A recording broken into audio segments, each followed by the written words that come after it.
might need to take down the king. I was not prepared for the content warning. I freaking love Princess Diana. Hey guys, welcome back to my channel. My name is Kendall and this is Ken's Corner and I'm so happy to have you here with me today. So today's video is going to be a mood reading vlog. I really haven't done one of these. Pretty much all of my vlogs have been some sort of something pics or something is like restricting what I read. I have some very lofty ideas of what I'm going to be able to read. I do have several of these days off from work, so I do have the time to be able to sit and read. Hopefully. You know how it goes, off days you always end up doing things other than what you want to do, you know? So I'm going to go through the books that are on my radar for this. So the first couple options are my Kindle reads. So I have Breathe With Me by Becca Mack, which would be finishing out a series, so that's high on the priority list. Lady of Darkness would be a reread, but I really want to continue that series and I will have to reread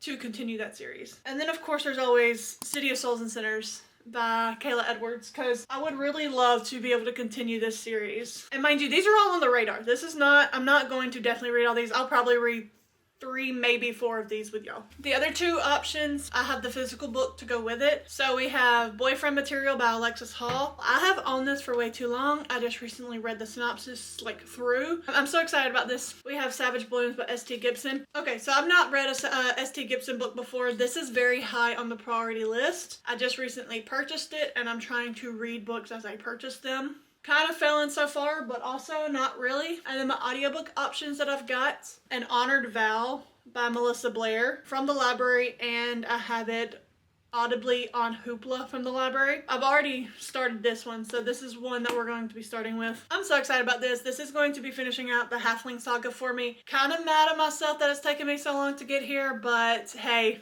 we're here. I'm excited to be here. And then the last, and certainly not least, we have Dungeon Crawler Carl by Matt Dinneman. Even though I had the physical copy of this, I do have the audiobook version, and I will most likely be listening to it 100% through. And I am so excited to get into this. I'm so excited to see if I love this as much as everybody else does. Like, as long as the humor is there for me. So there's honestly no telling what I'm going to read. The only thing I know for certain right now, I've already started An Honored Vow by Melissa Blair.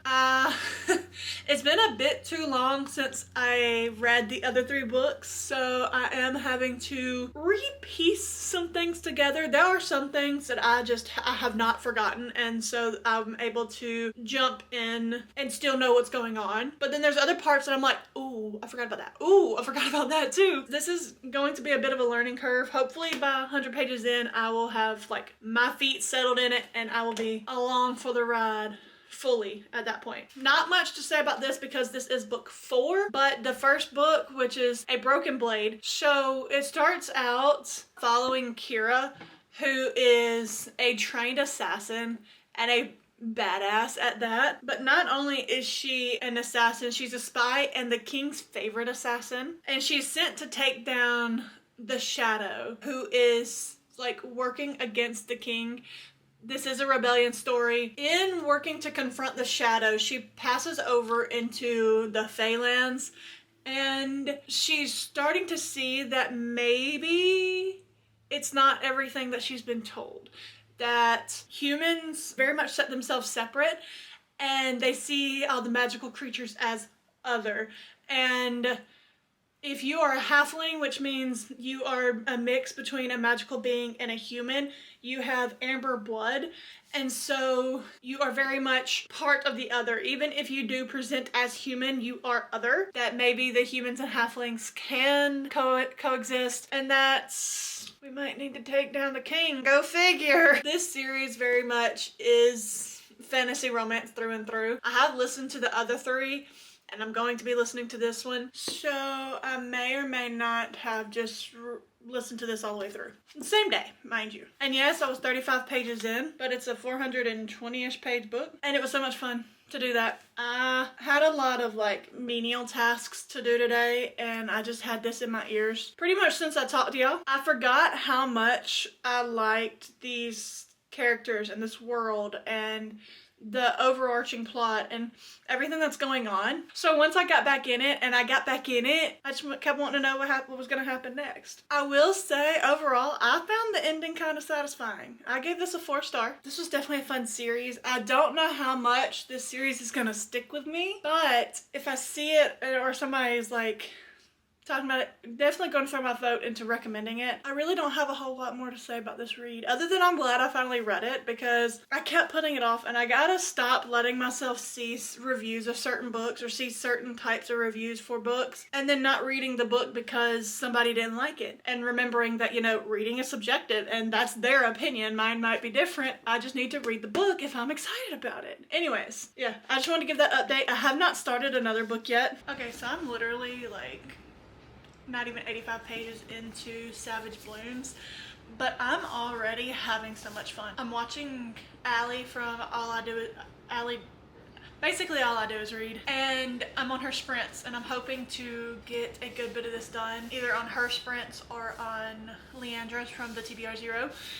Either way, I am literally, I have laundry going and I'm sitting down to read. First off, so far, I was not prepared for the content warning that is in this book at all. But otherwise, so far, we had gotten we got a short prologue that gave a little bit of information to the story, like set it up a little bit. But then you just meet Adam and Nicola, who are just very good friends who are traveling the world, looking for answers to bedtime stories that his grandfather used to tell him. And it takes them to this off the beaten path, nobody can really find it except for those that live there, called Quagmire. And it's this big sprawling estate with just granddaughter of the person who Adam's grandfather's stories used to be about, and her groundskeeper. But there's something troubling, if you will. So far we have gotten the perspective of Adam, Nicola, Finley, and the chapter that I just stopped on, we're gonna get Eileen's perspective. I love the way that S.T. Gibson has done this, because not only are we jumping through like multi-POVs, there are, like, from Finley and Eileen's perspective, they keep talking about things or keep thinking about things in their inner monologue, one or the other, about things that we as readers don't know kind of what they're talking about, but you can definitely tell they're alluding to certain things. And it's for us to find out with Adam and Nicola. I'm having so much fun with this book, and I'm only 84 pages in. I'm going to sit right here. I want to get as much into this book as I can. Also that moment when you find the official playlist made by the author.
Literally only read like 40 pages, but this book is very much giving the same energy that Gallant by V.E. Schwab gave. I don't know how to explain it otherwise, so I'm not even gonna try, but it gives the same energy as Gallant, except adult.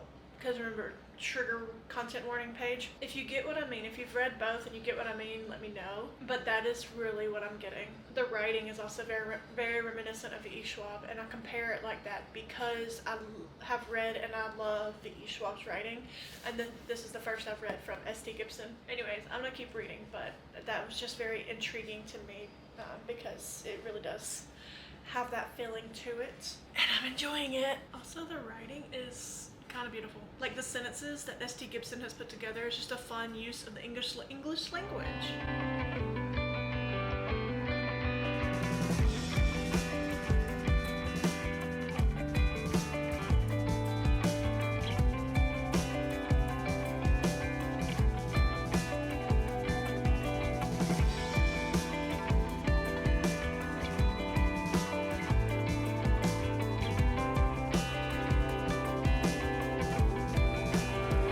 So please ignore the dryer. But I just finished Savage Blooms by S.T. Gibson, and oh my goodness. So first off, this is not like your typical fantasy romance where you have this big to-do at the end. It is very much, I want to say magical realism, but it's not because it has magical creatures as a part of it. Okay, it's definitely very much fantasy romance, but it's very heavily on the human and romance part of it. I have to say I was not prepared for the content warning at the beginning.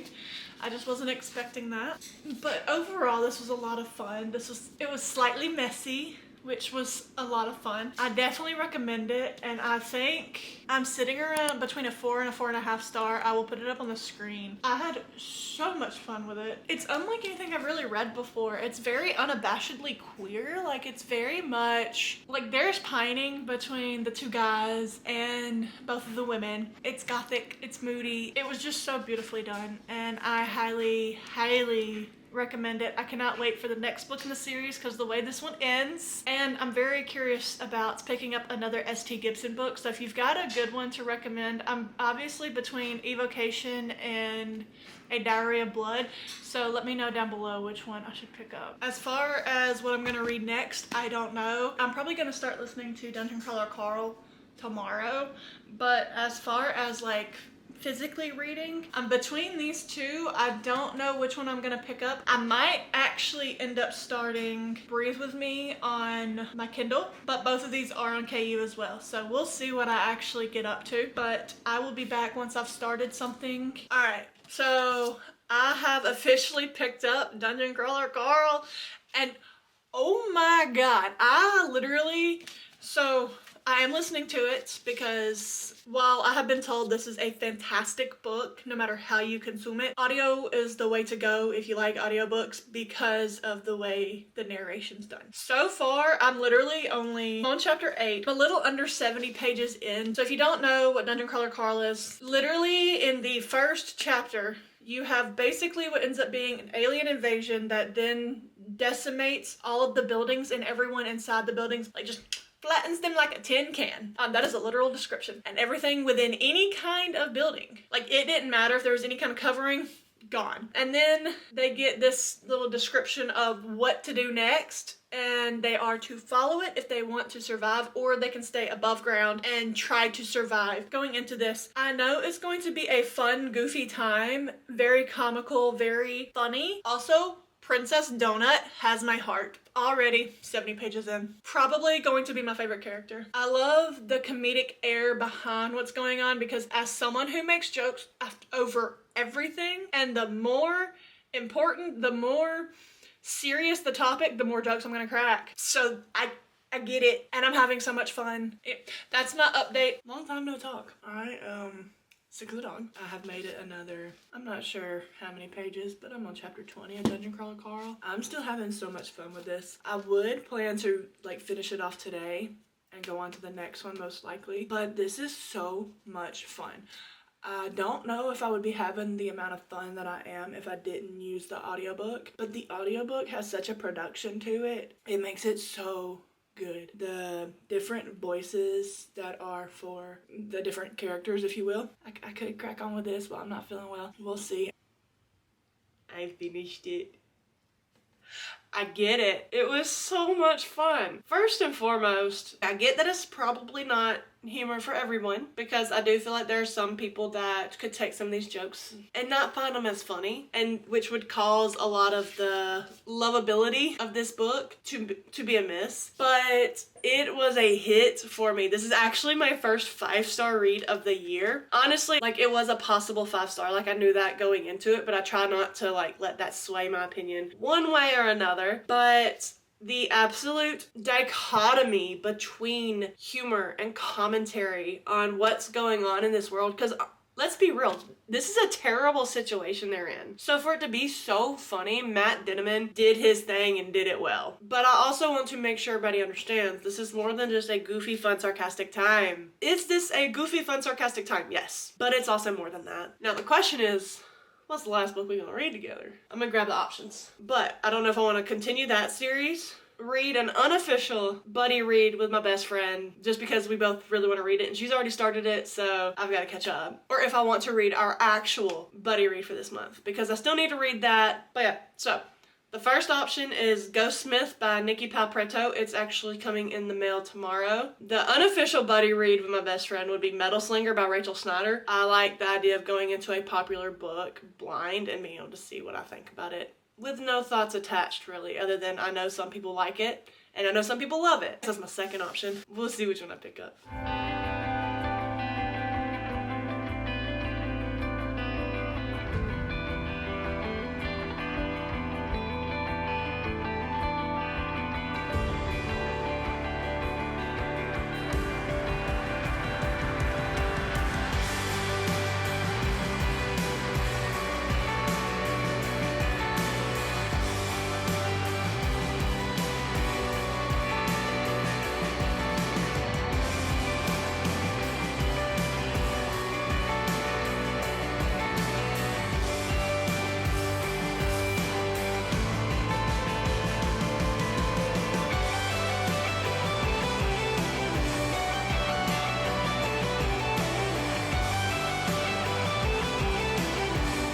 It has been a couple days. So since I last talked to y'all, I started Breathe With Me by Becca Mack. I was going to go ahead and finish out the Playing for Keeps series because the book's been out for a little bit. Really enjoyed that series when I read it, and I wanted to go ahead and finish it out. I could always love a good hockey romance, and I had been very much excited for Kara and Emmett's story. And I don't know if my reading taste has just truly changed that much since I read those books. And I could not get into it. I don't know if it was the writing or what, but I could not get into that book. I didn't really care to pick it up. So I started it and I ended up reading, I would say about 30 pages. And then I read another 15 pages and I could not do it. So I ended up DNFing it. I have decided that I'm going to pick up Boyfriend Material by Alexis Hall. I do know that I want a romance. I was hoping Breathe With Me would be that for me, but now I'm gonna pick up Boyfriend Material. And I do know that I want a Kindle read. I've not even started Boyfriend Material. It is someone who is forced into the limelight again. He was already there, he's forced back into it because of something happened. And it is fake dating, but